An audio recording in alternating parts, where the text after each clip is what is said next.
آج جی بالکل آج 14 اگست ہے اور پورے پاکستان کو یوم آزادی مبارک ہو۔ میں اس وقت موجود ہوں برے والا کے گراؤنڈ میں، جہاں پہ ایک بزرگ میرے ساتھ موجود ہے، محمد طفیل چشتی، جنہوں نے پاکستان کو اپنی آنکھوں سے بنتا دیکھا۔ محمد طفیل چشتی صاحب سے پوچھتے ہیں کہ کتنی قربانیوں کے بعد یہ پاکستان حاصل ہوا، اور آج اس 76ویں یوم آزادی کے موقع پر یہ پاکستانی قوم کو کیا پیغام دیں گے؟ جی بتائیے گا کہ پاکستان کس طرح آزاد ہوا، کیا آپ نے دیکھا؟ پاکستان کا آزادی کے وقت جو ہے، اس وقت ہم لوگ جو تھے انڈیا میں موجود تھے، اور ضلع فیروز پور تھا، تحصیل فاضل کا تھی، اور گاؤں ہمارا پکا چشتی تھا۔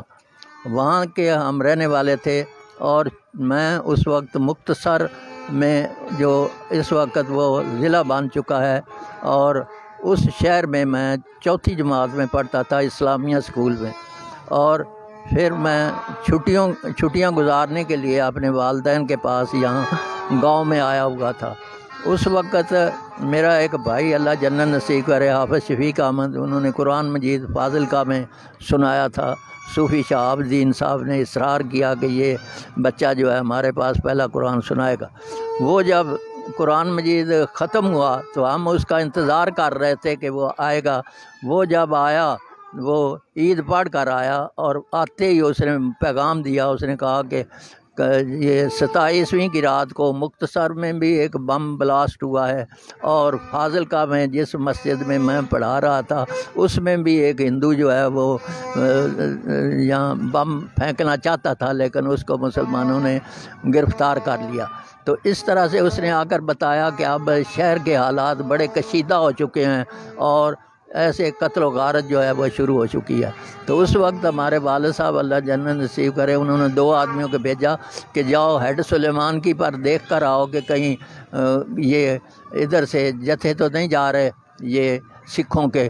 تو اس نے بتایا، لوگوں نے بتایا کہ نہیں، ابھی تک وہ ذرا دور ہیں، حویلی لکھا کے قریب ہیں، اور آپ یہاں بڑی آسانی سے سڑک کو عبور کر سکتے ہیں۔ تو ہم بچوں کو اور عورتوں کو، انہوں نے، ہمارا بڑا بھائی تھا، اس کے پاس بندوق تھی، اور اس کی حفاظت میں ہمیں وہاں سے انہوں نے، یہ ریاست بہاولپور کی طرف گاؤں تھا، وہ بالکل قریب تھا، بارڈر کے قریب تھا، تو ادھر وہ ہمیں چھوڑ کر واپس آ گیا۔ تو آپ نے کتنی قربانیاں دیکھی ہیں، اور آج کے حوالے سے آپ کیا پیغام دیں گے؟ اس وقت جناب سارے گھر جو تھے ہم اسی طرح سے چھوڑ کر آ گئے، بھرے ہوئے گھر تھے، مویشی بھی وہاں بندھے ہوئے تھے، سب کچھ تھے۔ یوں ہی شام ہوئی تو وہ سکھ جو جتھا ان کا گزرا، تو انہوں نے ان تمام دیہات کو لوٹنا شروع کر دیا، اور وہ وہاں سے جان بچا کر وہ دریائے ستلج کی طرف یعنی رات کو چلے آئے۔ ہم نے دیکھا کہ جہاں بھی سکھ موجود تھے، انہوں نے خوب لوٹ مار کی، اور مسلمانوں کو بہت قتل و غارت کی۔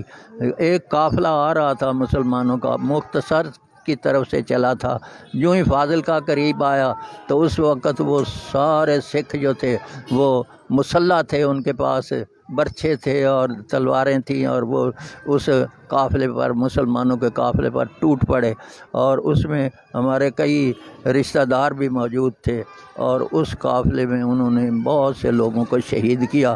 جو نوجوان تھے وہ تو بھاگ کر اپنی جانیں بچا گئے، لیکن جو بزرگ تھے اور بچے تھے، بچوں کو نیزوں پر لہراتے اور کہتے یہ ہے تمہارا پاکستان۔ اس طرح سے انہوں نے ہزاروں لوگوں کو وہاں شہید کیا۔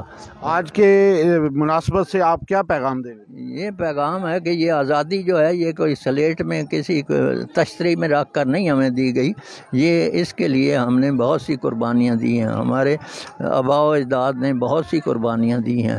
یہ 1857 سے لے کر یہ تحریکیں جو چل رہی تھیں، لیکن جب مسلم لیگ بن گئی تو اس وقت قائد اعظم رحمۃ اللہ علیہ نے یہ مسلمانوں کو یہ رہنمائی دی کہ پاکستان جو ہے یہ تب مل سکتا ہے اگر ہندوستان کو تقسیم کیا جائے۔ انگریزوں کی یہ ہندوؤں کے ساتھ ساز باز تھی، ہندو چاہتے تھے کہ انڈیوائیڈڈ انڈیا چھوڑ کر انگریز چلا جائے، وہ کہتے تھے کہ کوئٹ انڈیا، ہندوستان چھوڑ دو، لیکن قائد اعظم رحمۃ اللہ علیہ نے فرمایا کہ نہیں، ڈیوائیڈ اینڈ گو، کہ پہلے ہندوستان کو تقسیم کرو اور پھر جاؤ. اس بات پر یہ ہے کہ نظریہ پاکستان سامنے تھا ان کے. وہ کہتے تھے کہ پاکستان یعنی تقسیم ہوگا ہندوستان اور بن کر رہے گا پاکستان. پاکستان کا مطلب کیا؟ لا الہ الا اللہ احمد مرسل صلی اللہ. یہ ہم نعرہ لگایا کرتے تھے کہ پاکستان کا مطلب کیا؟ لا الہ الا اللہ احمد مرسل صلی اللہ. آج ہم پاکستان میں آزاد ہیں، آج ہمیں آزادی ہے. اس کی قدر و قیمت جو ہے ان لوگوں سے پوچھو جو اب بھی غلامی کی زندگی گزار رہے ہیں. یعنی مقبوضہ کشمیر میں جو مسلمانوں پر ظلم و ستم ڈھائے جا رہے ہیں، اس کو یاد رکھنا چاہیے. ہمیں ہر وقت قربانی کے لیے تیار رہنا چاہیے. ہمیں اپنی قوم کو، اس نوجوان نسل کو سمجھانا چاہیے کہ آزادی جو ہے یہ کوئی ایسی آسانی سے ملنے والی چیز نہیں ہے. نہ کسی نے اس کو یعنی پلیٹ میں رکھ کر پیش کیا ہے. اس کے لیے لاکھوں جانوں کی قربانی دینا پڑی ہے. بہت سی عزتیں جو ہیں وہ لوٹی گئی ہیں. امرتسر جل رہا تھا، ایک کتاب ہے وہ آپ پڑھیں تو پتہ چلتا ہے کہ کس قدر ظلم و ستم ہوا. ٹرینیں آتی تھیں، وہ اسٹیشن ماسٹر جو ہے وہ توقع کرتے تھے کہ اس سے سواریاں امرتسر میں اتریں گی، لیکن وہ دیکھ کر حیران رہ جاتے کہ ایک بھی سواری جو ہے وہ نہیں اتری. جب وہ ان کے ڈبوں کو تلاش کرتا تو اس وقت دیکھتا کہ سب خون آلود لاشیں پڑی ہوتی تھی. تو ایسے لوگ جو تھے وہ بیچارے سب شہید کر دیے گئے جو ٹرینوں میں آتے تھے. تو اسی طرح سے عورتوں کو اغوا کر لیا گیا اور عورتوں کی عزتیں لوٹی گئیں. اور بعد میں بھی بہت سی ایسی مثالیں ملتی ہیں کہ کس قدر انہوں نے مسلمانوں پر ظلم و ستم کیے. خاص طور پر سکھ جو تھے وہ تو دیوانے ہو چکے تھے. وہ تو ہر میدان میں مسلمانوں کو تلاش کرتے تھے، جہاں بھی مسلمان مل جاتا تھا اس کو شہید کر دیتے تھے. آج 76ویں یوم آزادی پر آپ نوجوان نسل کو کیا پیغام دیں گے؟ نسل کو بلکہ چھوٹے بچوں کو میں یہی پیغام دوں گا کہ آپ صرف محنت کریں اور محنت سے پڑھیں. اور جب محنت کریں گے اور یاد رکھیں کہ پاکستان جو ہے یہ آزادی ہمیں ایسے آسانی سے نہیں ملی، اس کے لیے بہت سی قربانیاں دینا پڑی.